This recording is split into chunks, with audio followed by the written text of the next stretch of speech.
Good evening, everyone, and welcome. I'm Julie Mashak, the Vice President of Strategy at the 92nd Street Y. It is now my pleasure to welcome you to tonight's event, Beyond 2020, How to Keep the Voting Boom from Going Bust. Thank you to the Knight Foundation for co-presenting this important conversation and for their generous support of the 92nd Street Y. In 2020, a record number of Americans cast ballots, driving the highest voter turnout in over a century.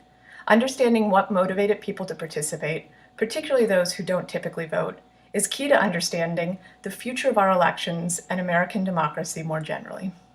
Coming up shortly, we will hear from an amazing panel of guests, Washington Secretary of State Kim Wyman, Shaniqua McClendon of Crooked Media and Vote Save America, Yanna Krupnikov, Professor of Political Science at Stony Brook, and our moderator, Maria Hinojosa of Latino USA and the political podcast In the Thick. But first, join me in welcoming Yvette Alexander, the Director of Learning and Impact at the Knight Foundation. She will share some key insights from the 100 Million Project, Knight's landmark study of non-voters that will help inform tonight's conversation. Welcome, Yvette. Thank you, Julie. Knight Foundation's 100 Million Project, released in February 2020, was a study of 12,000 historical non-voters, Americans who are eligible to vote but do so infrequently or never.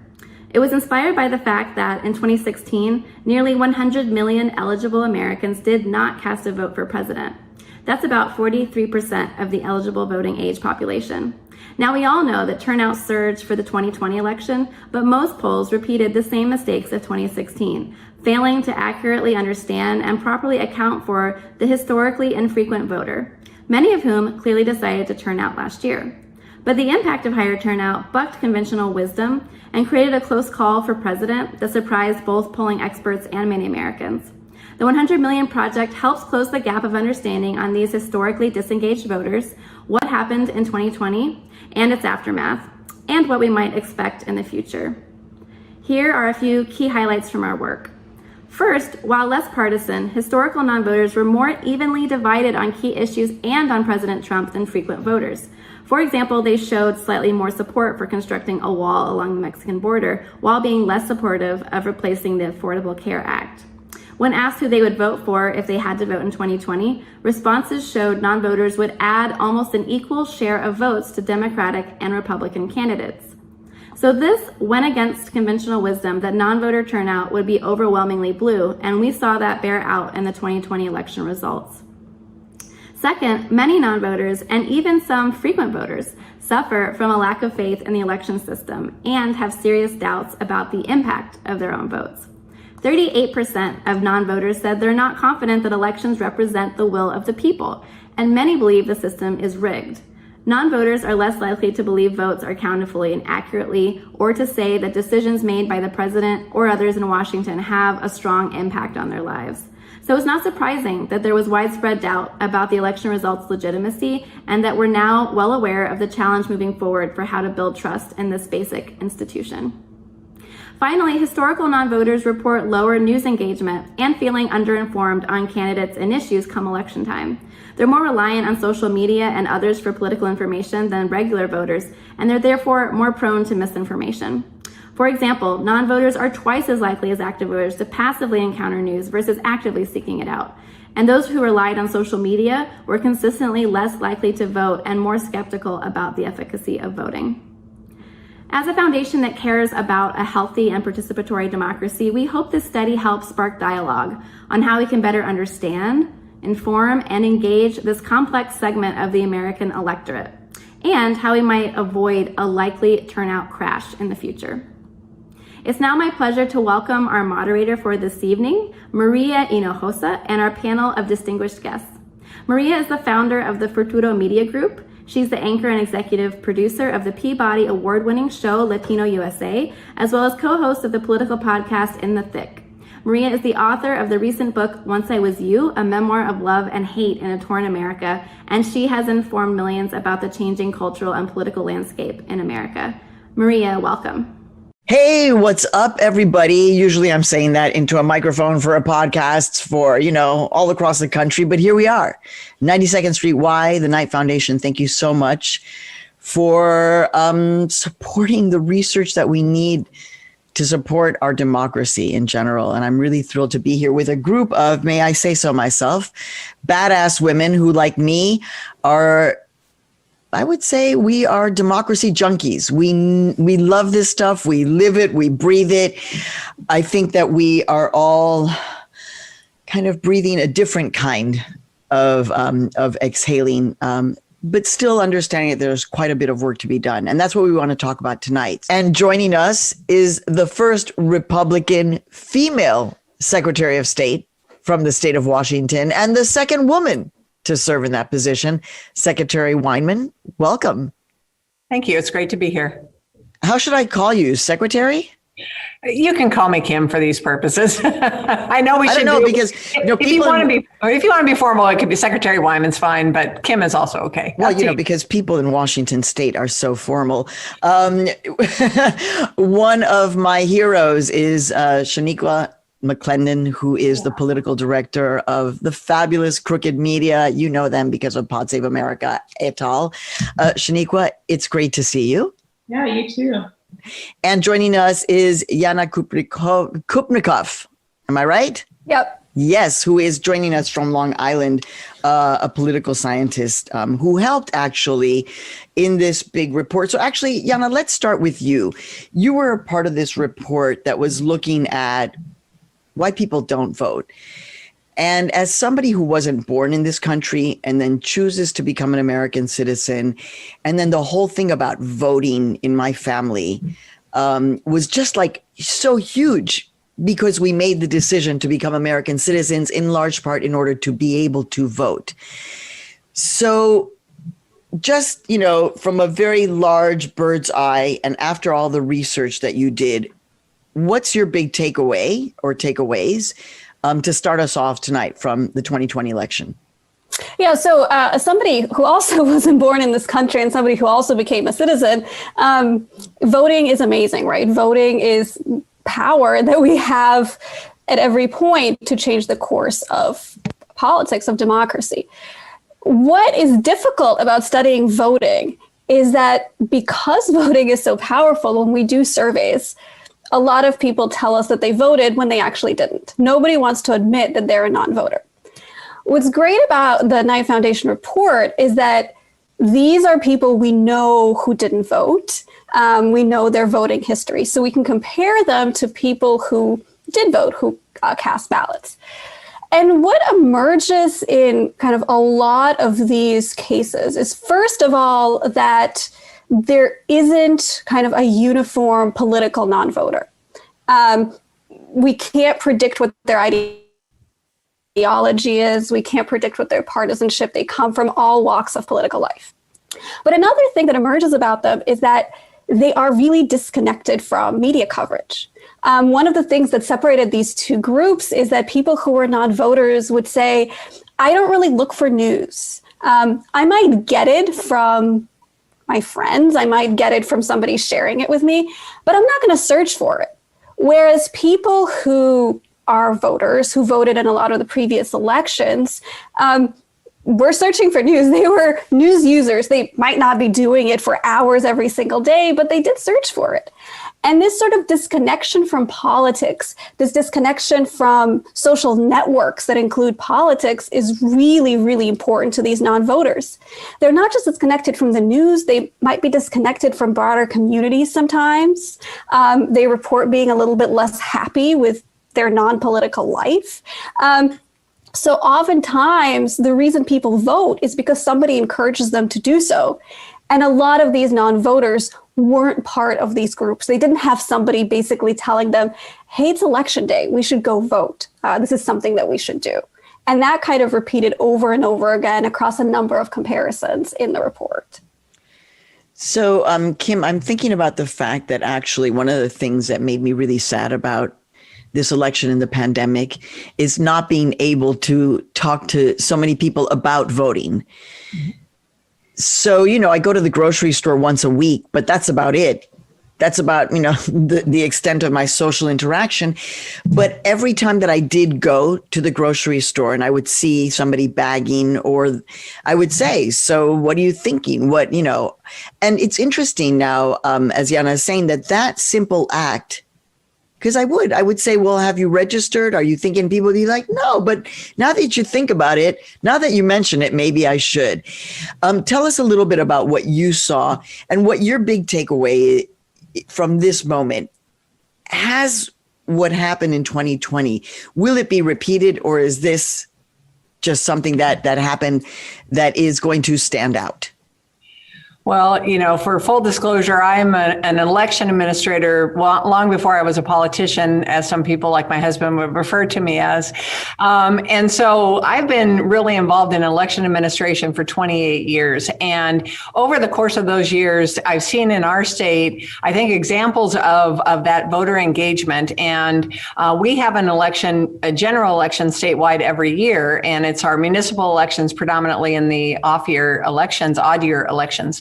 And we see a real dip, particularly in those nonpartisan primaries in the odd years. And I think that what I've kind of come to the conclusion of is two things. Voters, first and foremost, have to believe that their vote matters, that it's going to be counted, it's going to make a difference, it's going to affect the outcome of the election, it's going to be counted fairly and accurately. So if they believe that, the higher the likelihood they believe that, the more likely they are to be engaged.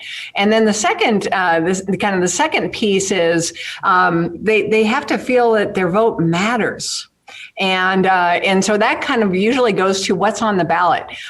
Is it a candidate or an issue that really is inspiring them to be engaged? And that 1-2 combination, which also plays into what your research is showing, do they have people in their life that are having those conversations? Particularly, we see this with young voters. If they have someone in their life when they're younger, when they're in elementary school, middle school, high school, who voting is important to, they are more likely to be lifelong voters than their counterparts who don't have a parent or a grandparent or an influential aunt or something, teacher, to participate and vote. And I think we really saw that in 2020. Let's face it, the country was engaged at a level we have never seen before. We were all challenged by COVID-19. People had more time on their hands because they were working from home or they were at home. And so I think all of those forces came together perfectly to drive that engagement. We'll get into more later, I think, in this conversation. But I do hope it is sustainable. But I do think we'll see that pattern emerge again, where people do drop off, and we're not going to see, these high levels of engagement in this year's election cycle. All right. Well, Shaniqua, if you take what the Secretary of State said, which is kind of, if you have people who are talking to you about electoral politics more regularly, I mean, I'm a professor. I'm a mother of 2 adult young people who now live with us. It's been a lot of fun, 22 and 25 years old. And so, electoral politics for them and for their generation will never be the same. As I say to my students, you'll never think about an election in the same way because of what we just lived through. That would mean, if you follow what the Secretary is saying, that we would basically then have the next generations of like, oh no, there's a lot of talking of politics going on. Is that what you think is going to happen? Or do you think that we will have another, one of these cycles of drop-offs in elections? So maybe I'm being very idealistic, but I agree that a lot of young people, the election that they saw this year, they don't know anything different, especially if they weren't paying attention, especially if they didn't get to vote before. The first presidential election I got to vote in was in 2008 for Barack Obama. And I remember in 2016, I was just completely disillusioned by what was happening and was told, oh, no, that was the anomaly. What's happening in 2016, that's normal. And, that struck me as odd and made me a little sad. But now, as I think about the work that I do at Crooked Media with our Vote Save America program, we are shifting as we get out of the 2020 election to making civic engagement a lifelong, all the time process. And, that's not going to be simple. That's going to require us really pushing to change the way people approach politics. But something that we've told our audience consistently is that you can make the change that you want to see. The reason Crooked was started, part of it was because they didn't like the way political coverage was coming out of our current news media. But the other part was the news always talks about what's wrong, and they never tell people what they can do to fix it. And we now have built a ton of credibility with our audience in 2018 and again in 2020, showing them that if you get engaged, you can actually have an impact on the outcomes that you want to see. And now we're going to extend that to looking at policy and pushing for progressive policies at the federal level, but also at the state level. Also this year, making sure people understand that elections don't just come around every 2 years. Like the secretary said, in Washington, but they're not statewide everywhere. But in Washington, sorry, not in Washington, around the country, there are really local down ballot races that are happening. And if you can get people plugged in there and they are electing their school board member or city council member, who a lot of times has a lot more direct impact on their lives, they will start to see that this is year-round work and you can continue to have an impact. So what do you think happened? And I'll open this up to all of you. What I mean, in terms of the Latina vote, which, as you know, is now the second largest potential voting bloc in the United States. And that's just this oversimplification, the misrepresentation. But in the end, Latinos and Latinas did turn out in extraordinary numbers. What was that about? Because they also turned out in higher numbers for Donald Trump. Who wants to take a shot at, okay, so what happened? What was it, the thing that made people turn out this time? I'll just jump in really quick. I think several of the things you just mentioned. COVID and Donald Trump, I think, were two big driving factors. And for Donald Trump on both sides, there were people who turned out tremendously to vote for him and people who turned out tremendously to vote against him. But I think something that Democrats did well this year was actually giving their base something to vote for. Now, COVID being present definitely helped that. You could easily point to having a better recovery plan and just actually addressing the virus. But I think the other thing that I will just never stop talking about is the grassroots organizing that happened. So often campaigns go after people who have voted in the past or have a certain probability of voting, but completely ignore, they focus on voters who are deciding between candidates and not voters who are deciding between voting and not voting. And oftentimes those folks align, ideologically, they just need a reason to turn out. And we supported so many grassroots organizations that are in their communities year round who had trust with the folks that they were turning out, and they went into their communities and were able to turn them out. So I think a lot of things contributed to the election results this year, but so many organizations went out. They explained the importance of voting, how your vote was tied to, what we were seeing with COVID, but also district attorney races. In Georgia, the district attorney that chose not to additionally prosecute Ahmaud Arbery's killers, that DA is gone now, that prosecutor is gone now. So I think a lot of the events that happened in 2020, there was a lot easier link to how your vote could have an impact, but the groups on the ground did an amazing job, which we also saw in Georgia too. I mean, Yanna, there is something that happened, which is, Georgia, which is where Shaniqua is right now in this moment. Yeah, there was the long vision for a lot of activists who were like, eventually, Georgia is not going to remain in this way. I mean, I started reporting out of Georgia in the year 1995. And so most people think that Georgia is still black and white. It's actually incredibly diverse. The immigrant population there that has become more radicalized because Georgia itself was radicalized. So for context, in 2016, 100 million people who could vote didn't. In 2020, 80 million people who could vote didn't. That means that 1 in 5 did show up in 2020. So again, what's your sense for what happened there? What was that change? Well, so political science is in some ways a tough discipline because we want to say everything, right? That there's so many things coming together. We're not going to tell you which exactly thing it is, but we will tell you kind of what has a higher likelihood. In terms of the research that's emerged post the 2020 election, one of the things that is actually coming out most clearly in surveys after surveys is that a lot of Democrats, to sort of echo what Shaniqua was saying, turned out to vote against Donald Trump. That is almost a modal response in in people's decisions to vote. Now, a lot of Democrats turned out because they also really like Joe Biden, but many of them were voting against somebody as well. So that's kind of one aspect of it. Another thing that was different in 2020 from 2016 is that we saw a really cohesive primary on the Democratic side. A lot of the candidates who dropped out actually very vocally endorsed Biden as the nominee. There's a long-standing research line in political science showing that the cohesiveness of the primary really matters when you get to the general election, how unified the party is. Another thing, that's interesting because I'm kind of thinking, well, but they started with how many candidates? 20. So I'm just like cohesiveness towards the end, you mean? Exactly. It really matters that as soon as they drop out, there's no hesitation. There's an endorsement. The longer somebody stays in, the less well it goes later down the line, or at least so has been in the past.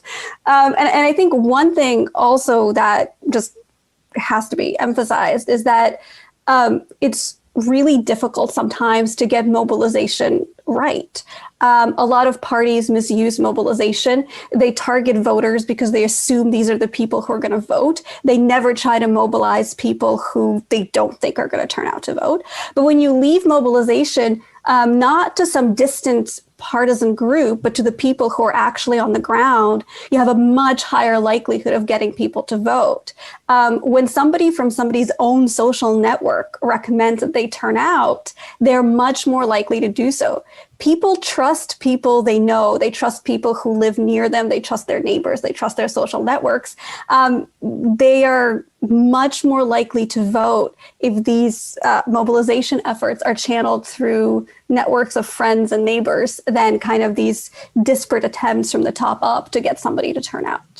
Okay, so Kim, you said that you were an election. So this has been in your blood for a while, the whole idea of voting and how we vote.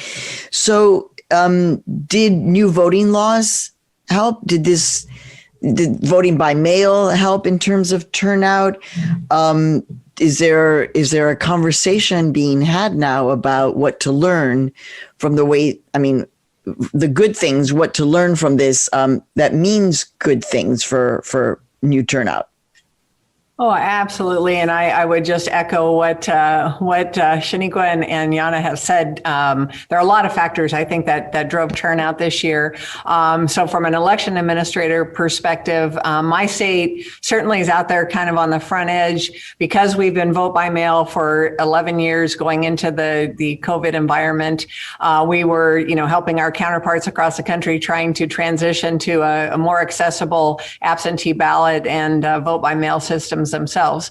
Our state actually added a number of innovations like same-day registration, automatic registration, future voter program for 16 and 17-year-olds.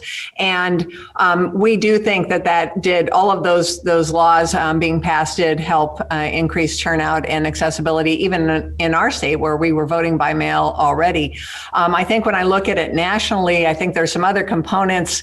And full disclosure to those watching, I am the only Republican statewide elected official on the West Coast. And so I come at this from a different perspective a little bit, having seen everything in the last year. I think a couple of things factor in. One, I think that 2016 surprised half the country, the outcome of that election. It certainly, by the inauguration, made half the country very angry.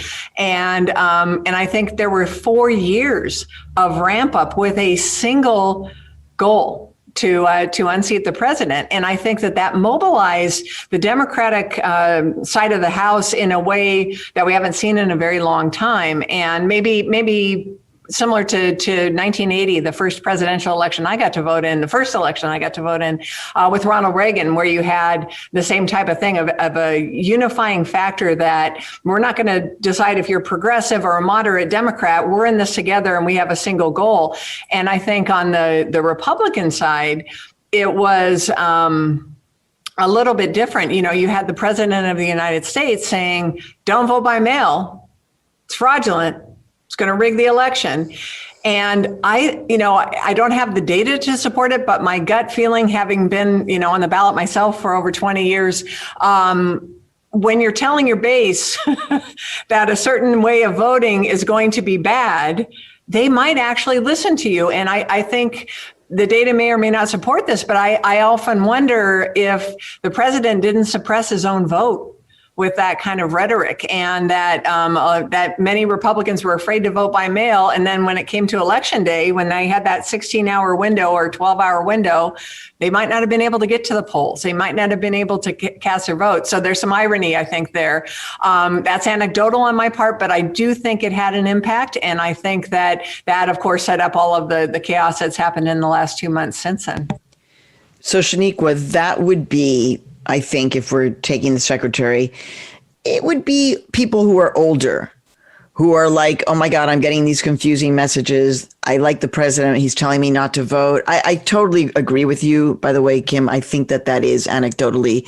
And certainly everybody outside of Georgia was thinking about that as Georgia, the runoff was happening, right? But Shaniqua, you, in your outreach, were really focusing on young people. And the youth vote was up. So 52 to 55% of voting eligible young people ages 18 to 29 cast a ballot in 2020. That's a little bit more than half, which is still just like what's going on in the world's greatest democracy, which I think right now is a big question mark after what we've lived through. But what happened in terms of the youth turnout? And what's your sense again of the legacy of what we just lived through and growing on that youth voter turnout? Yeah, I think a lot of young people, like everyone in this country, but I think a lot of young people saw firsthand the power of government. And sometimes government uses that power to be responsible and take care of its people, and sometimes it doesn't. And I can't imagine, I'm in my 30s and I'm very annoyed that I've spent almost a year sitting in my apartment, but I can't imagine being, a college student who's supposed to be having this vibrant experience, just got out of high school. Even if you're not in college, you're supposed to be entering adulthood, and that's been taken away from you. I think we saw the protests this summer, and, a lot of young people showed up to those protests. And I think that a lot of advocates and organizers did a really good job this year of connecting what people were in the streets for to how they could vote and change some of the things that they were seeing.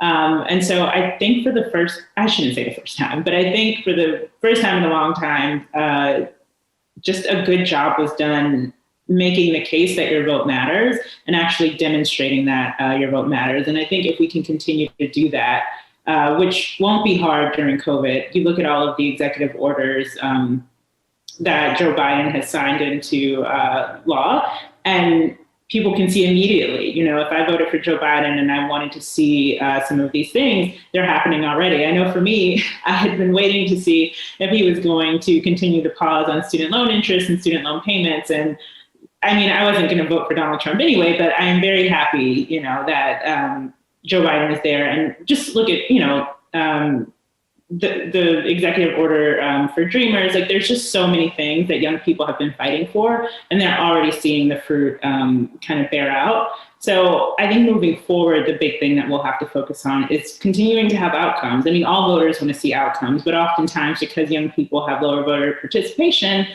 unfortunately, what they care about is not always on the top of the list. And so if we can continue to show them that there's outcomes for them voting, I think they will continue to. And one thing I just wish all young people knew is, the more of you who vote, whatever demographic you're in, people start listening to you. And so if they can keep that up, they will have just as much say as some of our senior citizens.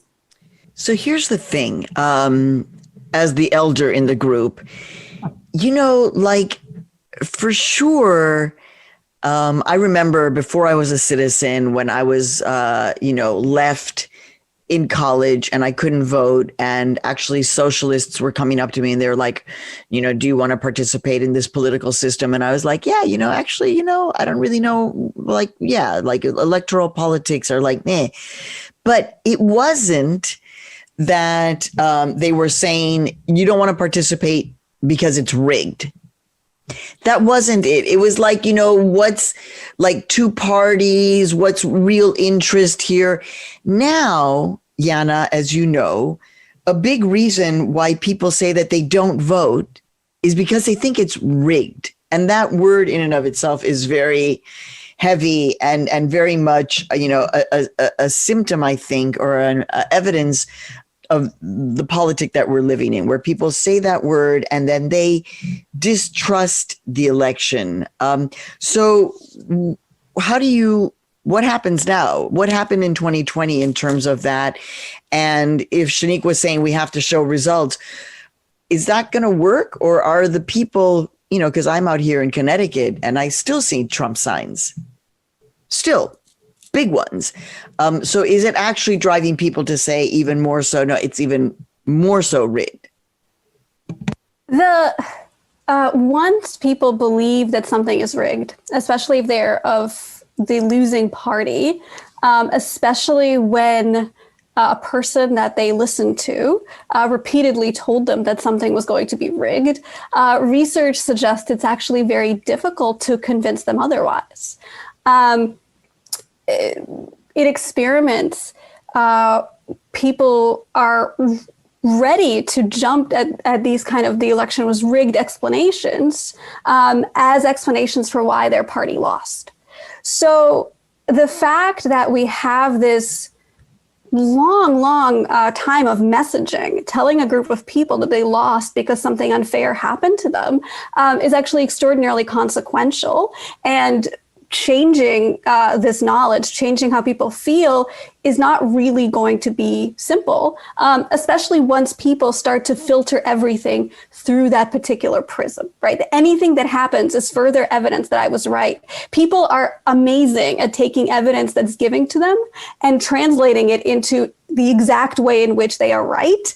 And when you have somebody in power kind of reinforcing that, that has consequences. How does that change? Well, one thing that has to happen is that other people who are perhaps of the same party have to tell you that the election was actually not rigged. That's an important messaging point. Another thing that has to happen is that the messages that the election was rigged have to become less pervasive. I think Twitter and Facebook taking big steps to remove those messaging has been a really important point. The less we see them out there, the less we're reminded of them. But, and I sort of hate to be the pessimist here, there are going to be some people who will always believe the election was rigged. Right? There are going to be some people who, in that sense, are not necessarily going to be reachable.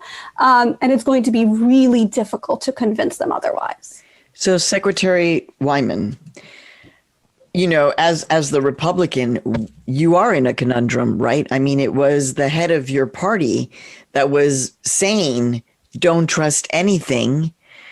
It's all rigged. And I think what Yanna said that really sits with me and that gets me really freaked out is once they're in that belief place, it's hard to move them. And I think that's the hardest kind of moment of where I am right now, just even with my neighbors, just kind of feeling this staunchness. So you as a Republican, what do you do? Do you say, as Yanna was saying, as a member of the Republican Party, you have to call that out? What's your strategy?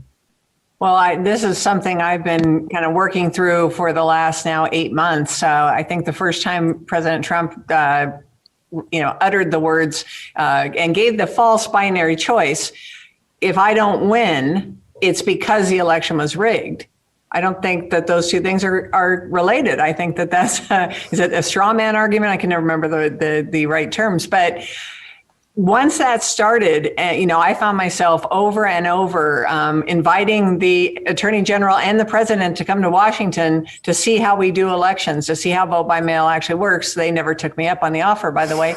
And then I just found myself, showing the facts, showing the long history our state had and how we built in the compensating controls and all. But I'll tell you, now that we're here, 2 months after Election Day, we had a governor candidate who was very much a pro-Trump, very conservative Republican in a very blue state. Shockingly, he lost by over 500,000 votes. He was telling his supporters it was a rigged election. And we just had a poll done by Stuart Elway, who's a very reliable pollster here in Washington. 62% of Republicans in Washington state believe either the election was rigged outright or that their vote wasn't counted accurately. So, we're finding ourselves in the office now with interesting things. One, just having to try to beat back those messages with facts and provide those facts and that data. But I can tell you that the attacks now turn to us and turn to me in particular and my election director in particular. And it's not been pleasant.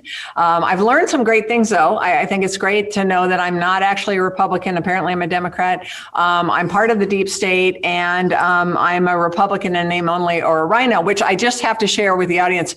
My comms director got me a rhino. Anyway. You got it. It's a lot of humor, I think, but combat it with the facts. I, as a political reporter who's been doing this for several decades, I really long for the days when you had a Republican Party that you could disagree with and have policy discussions and disagreements. By the way, in my book, I point out that the last person to actually increase the numbers of immigrants and refugees substantially was George H.W. Bush, father. And that the first person who started building the wall was Bill Clinton. So there's a lot of complexity that goes into all of this. Shaniqua, I wanted to ask you about the Republican Party, actually, and whether or not, what you see, because, it's Latinos, it's Black women, it's Black voters who actually were pushing this election, right? Being led by Black women, and kind of everybody pushing in the rear guard. Where does that leave the Republican Party? And they may be making an interesting calculation because more Blacks and Latinos voted for a Donald Trump party. So in your free time, what are you thinking about in terms of the Republican Party? When I first got started in politics, particularly when I worked on Capitol Hill, I had this belief that, everyone who was there because they wanted to make our country better. We just had different beliefs on how you made it better. But, I started 3 months before the Tea Party swept in to, not power, but before they came about. And my 6 years on the Hill, I just saw a lot of gridlock. And now to look at the Republican Party, I don't have a clue what's going on. But I do think that they are making a calculation about whether or not they can win with an electorate that is just getting smaller and smaller. And so what I mean by that is, there's a group of people who are responding to the type of politician that Donald Trump was. And then you have the rest of the Republican Party, not everyone, but you have a lot of the leadership within the Republican Party who I truly don't believe that they subscribe to a lot of that, but they didn't call it out because it was benefiting them, because it was getting some of their voters riled up so that they would show up to the polls for them. And now that group of people is small. It's getting smaller, not only because of demographic change, but there are a lot of Republicans who are completely turned off by it and not supporting these candidates. And so now their calculation is, we can still win with these folks. But in order to do that, you have to suppress the vote. You have to make it very hard for the growing coalition on the left to be able to successfully elect people. So we're going to wrap up. And I'm just wondering, before, I used to make a joke that I was many things that the former president didn't like. I was Mexican, I was an immigrant, I was a woman, I was a journalist, flat-chested. That was the joke. And when I would get alerts, because, as an active reporter, just on issues, issues of immigration, I'm dealing with a lot of refugees. I'm telling their stories. And you would see the news alerts and, your heart would just go like, oh, my God, what's going to happen now? The news alert I think I saw a couple of days ago was that Harriet Tubman was going to be put on the $20 bill, or that there will be a continual, push for that. And it's just like, oh, my God. Wow, I'll take that as a news alert. But it's not clear what the pathway is. Our electoral politics have really been enthusiastically supported and engaged, but at the same time, we all saw what happened on January 6th. So what are the things that keep you up? Jen, I'll start with you. What are the things that keep you up now? As a democracy junkie, as somebody who's kind of, watching and waiting, and what are the things that have you really worried now about voter turnout and voter engagement? So one thing I really worry about are primaries, so actually primary elections. I think a lot of what we see, especially currently in the Republican Party, is due to primaries. I think it's candidates being very afraid that somebody is going to primary them. So one thing that worries me is who is actually voting during the primaries, and who is going to keep voting during the primaries, as more and more people sort of no longer register as partisans and kind of take themselves out of the equation of voting in the primaries, who are actually going to be the party nominees. So that worries me in that sense quite a bit. Another thing that sort of worries me is who is going to get the most attention in the media coverage?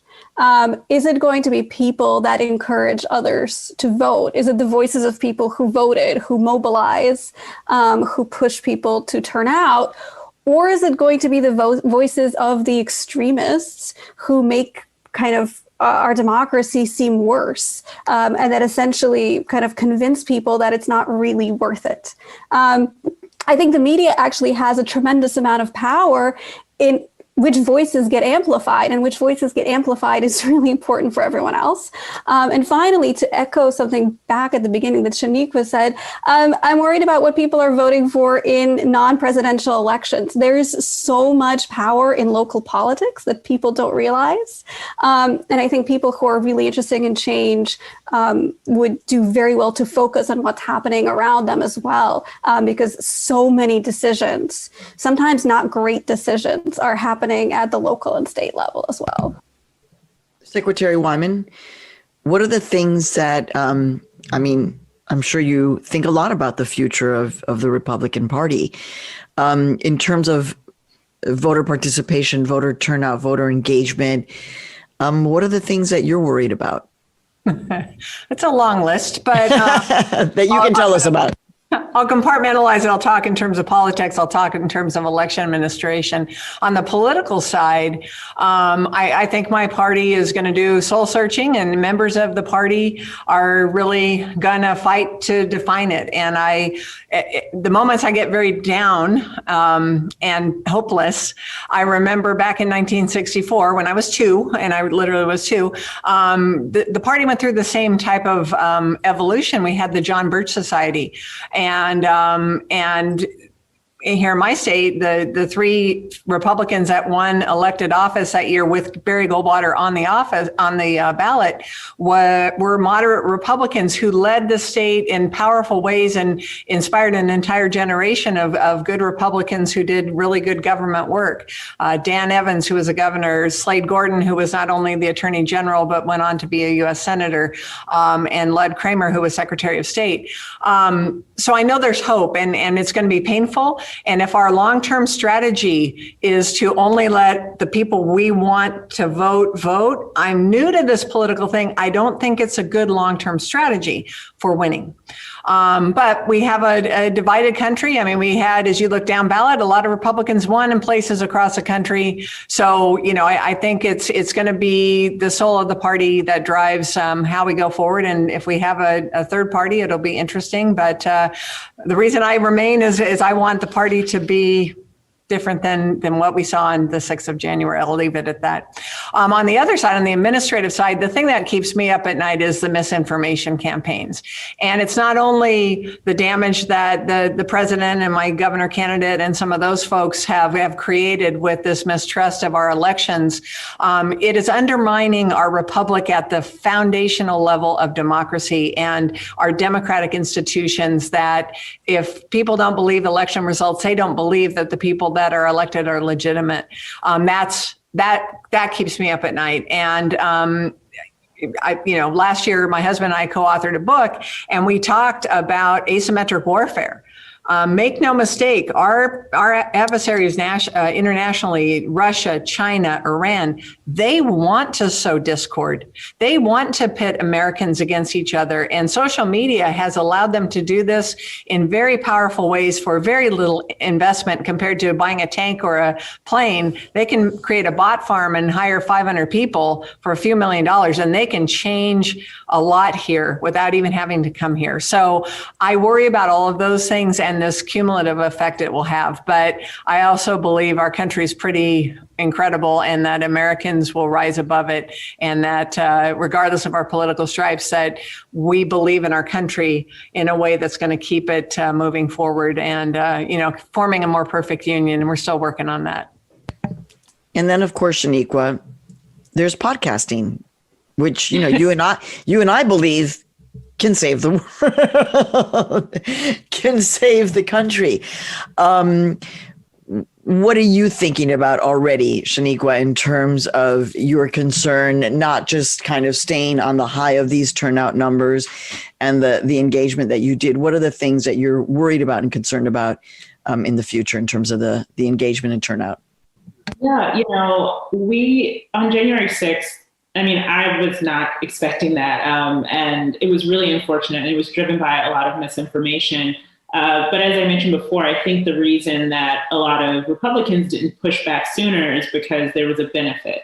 And I think the long-term benefit that I am mostly concerned about is, they'll denounce an attack on the Capitol, but they're not going to denounce the attacks on democracy that we're seeing pop up in state legislatures. Now that, this lie has been put out there that the election was rigged, that's the basis on which a lot of folks are going to start passing legislation to say, we have to protect the integrity of our elections. And before, it was just kind of general voter fraud. And, I don't think most people could point to specific instances of mass voter fraud. But now that Donald Trump and a lot of other Republicans and a lot of misinformation has been planted in people's minds, so much so that they would go attack the Capitol because they did not believe the election results were legitimate.